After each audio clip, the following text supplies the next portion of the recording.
Hi, it's Amanda. Welcome to my channel. I posted my 18-month length check a week or so ago, and it was not good. My hair evidently broke off as quickly as it grew over the last 3 months. This was my first plateau versus seeing, I would say on average, 3.5 to 4 inches of growth within each quarterly length check from months 9 to 15 or so. This length check was my first natural hair setback, an invitation received to join the club, but I would like to politely decline. I am convinced that this setback was entirely a consequence of my venturing into wash and goes. I often comment that my hair is prone to dryness, although for a solid several months at this point, I have shown you only moisturized, shiny, and generally healthy looking hair. But that is because I was acting in my hair's favor. I have a solid routine. I use really great products. I eat healthy, and I have strict rules that I follow to ensure that I'm caring for my hair. But I have noticed over the last few months that wash and goes have been returning my hair to its true natural state, the dry state, Nevada. Dry hair is more brittle and dry hair breaks. Dry and shrinking hair will break even worse because when it's time to manipulate it in preparation for wash day, you are also fighting tangles.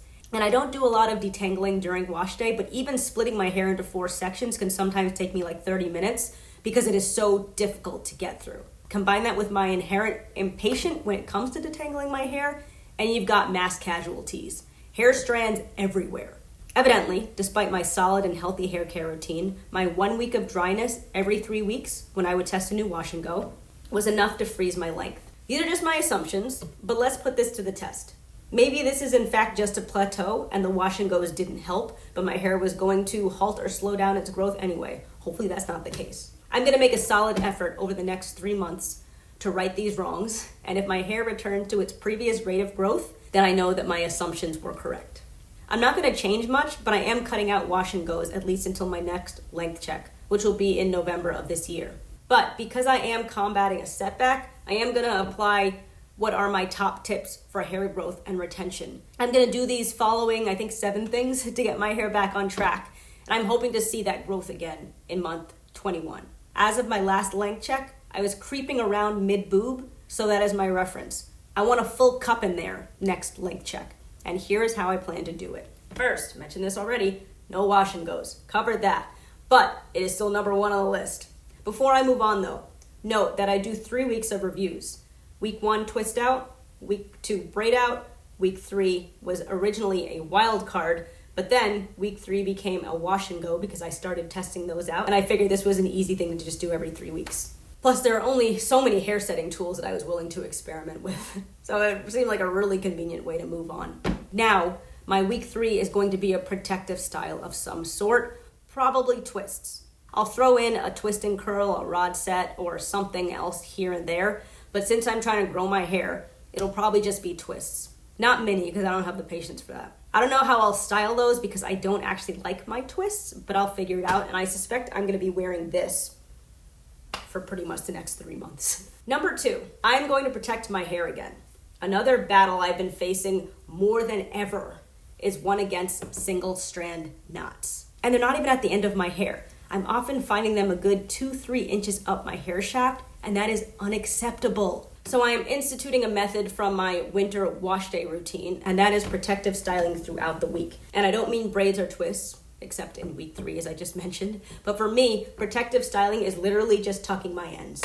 That will be in the form of crown braids, boxer braids, bun styles, and like anything that will tuck my ends. I tried my hand at testing protective hairstyles each week a while back on my channel, but that's not my speed. I am terrible at creating hairstyle, and I don't have the technique. Whatever the easy style will be, it will be. But the point is, I will be protecting my ends, tucking them away, and not allowing them to wrap around each other or around itself and to create more knots. When I'm home, I'm likely to just keep my hair in a silk cap or scarf or some sort. I am absolutely obsessed with these Lozatam caps. I wear them pretty much every day. I only have 2 of them. I have this one and I have my one, and I have the one in navy blue.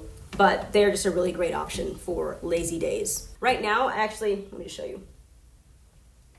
I actually just have my hair in a low ponytail, although I was normally throughout the week, I was doing a second one just to further protect the ends.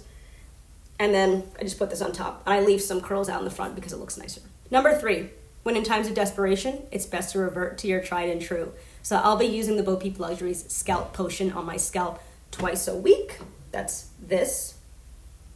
I got this a while back and have used it a handful of times, but that's no way to see results. I need to use it consistently. I do use growth oils as part of my routine, but I figure it's time to settle on this just one for a while. And part of that, something I had not been doing religiously, was using a scalp massager. I use this one. It's really great. As would likely any oil, although I've never seen it explicitly noted on a bottle, to massage it in for 5 minutes post-application. 5 minutes is a long time. That's 300 seconds. But I'm committed. So I'm using my scalp massager and going to be setting a timer. Number 4 is keeping a silk scarf with me at all times, either as an easily accessible accessory in my hair. I used to do this. I would just do random styles and incorporate a silk scarf, so I always had one with me, or in my pocket. I mentioned in a previous video that I randomly take naps these days, and when that's on a couch or on a random floor in my house, I'll often do that without something protective underneath my hair. Simply placing one under my hair should go a long way, because I tend to wake up from these naps with fuzzy, angry hair. Fuzzy, angry hair also breaks. Number 5.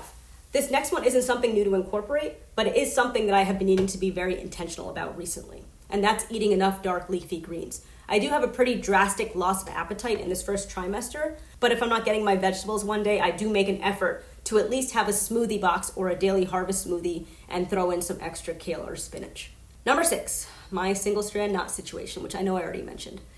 It is such a tragedy right now, so I'm going to continue to snip them away despite my almost physical pain I'm experiencing, seemingly cutting off all of my hair. Yesterday, I had to snip a single strand knot that was about 7 inches up my hair shaft. And that was not the first time I've had to do that. So I am nervous again about my 21-month leg check because I just have to cut so much hair. But when my hair is out, and it's probably going to be for like one day or week, or this week when I just didn't end up putting it up, but I have been using this. When my hair is available, I'm going to be searching for single strand knots and getting rid of them.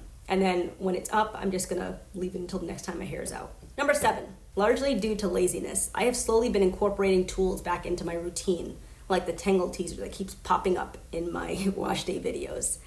And I guess it's pretty much the only tool that isn't really welcome. I don't actually lose a lot of hair when I use it, but I lose more than I otherwise need to. And I also think my hair thrives better just in general when I use my fingers. I still get out shed hairs in my old routine, so I'm going to go back to that. One more thing I want to address is a completely left field comment that I received in a recent video. Let me just pull it up for you, 1 minute. I think this was in response to my week 3 wash and go with curls and potions from a couple weeks ago. Vicky Lord wrote, "You lose definition because you're obsessed with pulling your hair." Yes, I do pull my hair. Many people do, and it's not intentional. Watch this video. Don't need to, I was in it. Sorry, I'm going to stop with the internal commentary. Your hands never leave your hair. Who are you trying to convince that you are not traumatized by having a relaxer? Us or yourself? Clearly what you want is your long, flowing, straight hair back. There is no natural hair product that will give you that. There is no twist out or braid out, no wash and go process or rod set that will give you that white girl straight hair you desperately crave. Girl, just go ahead and relax your hair and calm down. The emotional stress is obviously counteracting all your veganism and working out. Couple comments. Traumatized by not soaking formaldehyde into my scalp every 8 weeks or otherwise using some chemical process to alter my hair strands and pay good money doing so. If you followed my channel, you'd know that I take the less processed route, and I'm incredibly happy with my decision to pursue my natural hair. Number 2, long flowing straight hair. Yes, I want long hair again. Shoot me. And when my hair is healthy and out, it flows. Straight? No.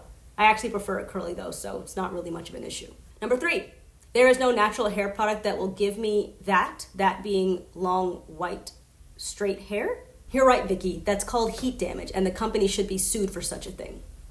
Number 4, regarding the white girl hair. I am 34 years old, with 2 kids and another on the way. I am happily married for 7 years and more focused on raising my family and dealing with adult life.